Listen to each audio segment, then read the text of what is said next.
Hello friends, स्वागत है आपका एक बार फिर से आपके अपने लीगल चैनल सोच पर प्रहार में। मैं हूं एडवोकेट सनी शर्मा।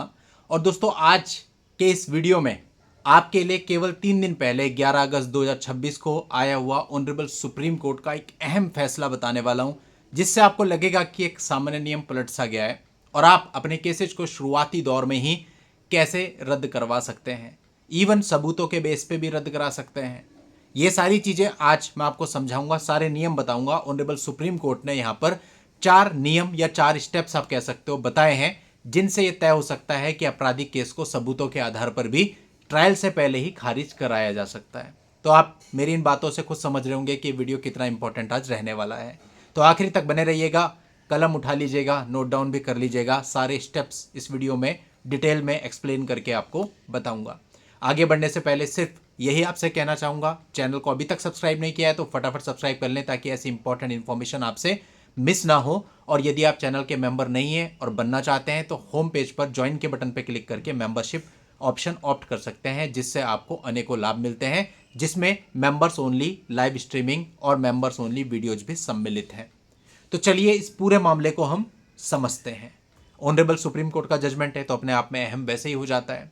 अब इसे शुरू करने से पहले मैं आपको ऑनरेबल सुप्रीम कोर्ट का ही एक सामान्य नियम बताना चाहूंगा, जो कि मेरी ही कई वीडियो में आपने पहले भी सुना होगा। ऑनरेबल सुप्रीम कोर्ट ने प्रतिपादित किया था कि जो हाई कोर्ट्स हैं वो क्वैशिंग के टाइम पर मिनी ट्रायल नहीं चला सकती, जिसके आधार पर आपको कई बार ये सजेस्ट किया जाता है आप सबूत मत लगाइए, अदरवाइज कोर्ट उसको मिनी ट्रायल मान सकता है कि आप ट्रायल चलाने की कोशिश कर रहे हैं। अब ये जो एक नियम है, ये स्थापित नियम है और इस स्थापित नियम के एक अपवाद के रूप में आज का ये जजमेंट है, जिसमें कोर्ट खुद कहता है कि अगर आपके सबूत इतने प्राइमा फेसी हैं जिससे लगता है कि मामला खारिज होने योग्य है, तो आप सबूतों के आधार पर भी खारिज करवा सकते हैं। लेकिन इसको जांच कैसे की जाए कि यह सबूत के आधार पर खारिज किया जा सकता है या इन सबूतों को देने पर यह मिनी ट्रायल माना जाएगा, ये जो बैलेंस है ये कैसे निर्धारित हो, कैसे आप यानी क्लाइंट ये निर्धारित करें कि मुझे ये सबूत देना चाहिए या नहीं। ये सबूत देने पर इसे अपवाद के रूप में देखा जाएगा और मामला खारिज कर दिया जाएगा, या ये सबूत देने पर इसे मिनी ट्रायल माना जाएगा। तो इसके लिए ऑनरेबल सुप्रीम कोर्ट ने ही 4 चरण यानी 4 स्टेप्स बताए कि उन स्टेप्स में आप खुद आंक लीजिए, अपने सबूत को वेरीफाई कर लीजिए। जवाब हाँ में आता है तो आप दे सकते हैं। तो एक एक करके इन सारे चरणों को हम समझते हैं। तो सुप्रीम कोर्ट ने जो बताया, चरण नंबर 1, पहला चरण स्टेप 1, ये सोचिए जो सबूत आप दे रहे हैं क्या वो ठोस, वाजिब और शंका से परे है, यानी जो सबूत है वो क्या बेहतरीन और बेदाग क्वालिटी का है। अब इसका सीधा अर्थ मैं आपको बता दूं, ये तो एक टेक्निकल लैंग्वेज में हो गया। सीधा अर्थ यह है सबूत बिल्कुल स्पेसिफिक होना चाहिए। सबूत ऐसा ना हो कि उसे जांचने की जरूरत पड़े। सबूत ऐसा हो कि उसे देख करके ये लगे कि हाँ भैया ये जो शिकायत में बोल रहे हैं बिल्कुल अलग है। फॉर एग्जाम्पल, जैसे कि कोई सरकारी रिकॉर्ड है, फॉर एग्जाम्पल आपकी अटेंडेंस है आपके कॉलेज में और आप वो लगा देते हैं, ये सबूत तो है लेकिन बिल्कुल ठोस सबूत माना जाएगा और इसको जांचने की आवश्यकता नहीं है, एक सरकारी रिकॉर्ड का पार्ट है। तो इस तरह के जो सबूत होते हैं, तो ये पहला चरण है। तो ऑनरेबल सुप्रीम कोर्ट ने हाई कोर्ट्स को भी बोला सबसे पहले आप ये देखो क्या सबूत इस प्रकार का है, और यही चीज क्लाइंट्स पर भी लागू होती है। आप लोग भी आपके पास जो एविडेंस है उसको इसी कसौटी पर उतारो।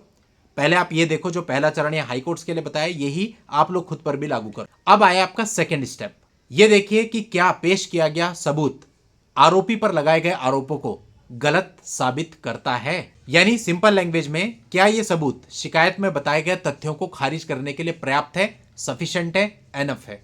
आप इतना देखिए कि जो सबूत आप देने जा रहे हैं क्या ये इतना स्ट्रांग है कि केवल इसके बेस पर शिकायत में जो उसने आपके ऊपर आरोप लगाए हैं उन आरोपों को झूठा माना जा सकता है। अब आते हैं थर्ड स्टेप पर, क्या प्रोसिक्यूशन और यदि कंप्लेंट केस है तो कंप्लेनेंट या प्रोसिक्यूशन या कंप्लेनेंट में से किसी ने भी उन सबूतों को जो कि आपने पेश किए हैं गलत नहीं ठहराया है, या फिर वो उन सबूतों को सही तरीके से गलत नहीं ठहरा सकते हैं। फोर्थ स्टेप बताया कि हाईकोर्ट को यह सोचना चाहिए क्या इस मुकदमे की प्रक्रिया को आगे बढ़ाने पर कोर्ट की प्रक्रिया का दुरुपयोग होगा और क्या इससे न्याय नहीं होगा।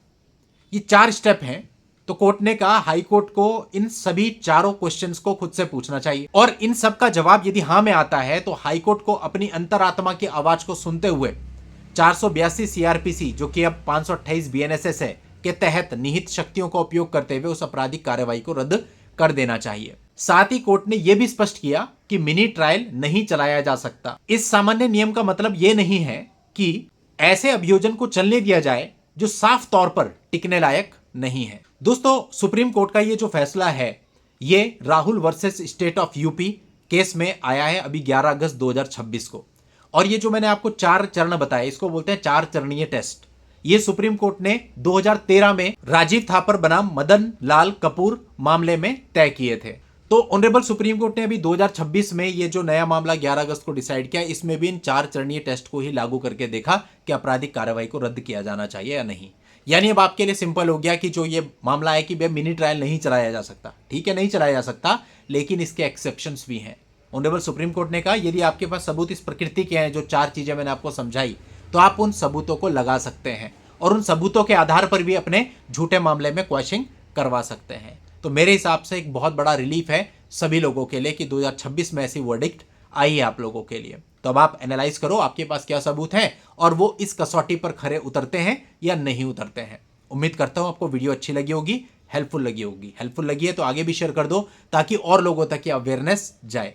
आज के इस वीडियो में इतना ही। नेक्स्ट वीडियो में नई जानकारी के साथ मैं आपसे फिर मिलता हूं। तब तक के लिए goodbye and thank you for watching. Take care.